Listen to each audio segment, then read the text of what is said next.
My compassion fuels my passion. I have a compassionate heart for those who suffer every day like I do, with anxiety, with depression, and some even more serious mental illnesses, because it literally is a personal hell that you live inside your head. You literally want to come out of your body. But you know, the thing that really boggles my mind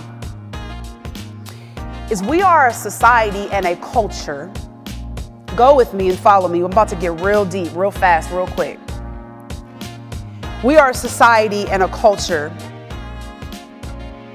full of people that have wounds that we've covered up with Band-Aids and haven't allowed to heal, trying to help people who are bleeding. And I want you to be firm in your authenticity, to be true to whoever you are, whatever that looks like, no matter how different it may be. Don't worry about being accepted by the masses. You only need a few people. And truth be told, the greatest person that you need is yourself. And then once you have found that resilience and that fearlessness, and you're authentic and you're being true to yourself, you can then have enough energy to go back and help somebody else. And where you can go back and let's redefine the word rescuer. Where when you see your brother, your sister, your fellow student kind of falling by the wayside. Now again, put your own oxygen mask on first and make sure you're secure. And then once you make sure that you're secure, you go and you help your fellow man. That's the common good, right? Is when we can get ourselves together enough to be able to help the person that's our neighbor. What about as it relates to raising kids and what we teach our kids about coping and mental health and the importance of those things?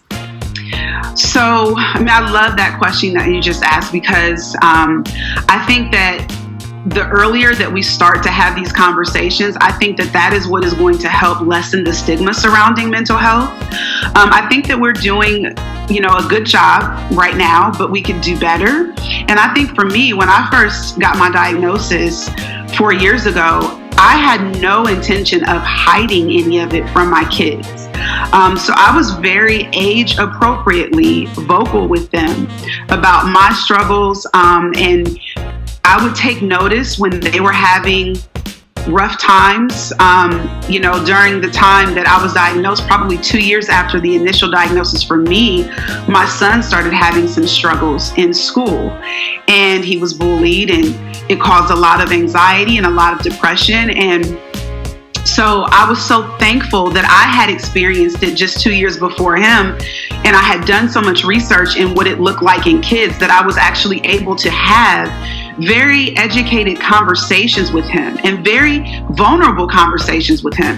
And I think that the more we can be honest with our children and not only try to fix it so much for them, I would suggest even don't try to fix it, but actually be more curious by asking more questions. I think that you're going to get a better response from them. So yeah, that's what I did. And I think it's been great for my family. And something that I think you are a great example of is showing up authentically. How do you help other people do that? Because that takes work to pull the layers back and be truly you more and more every day. Yeah, so I really surprise myself sometimes. To be honest, I've always been pretty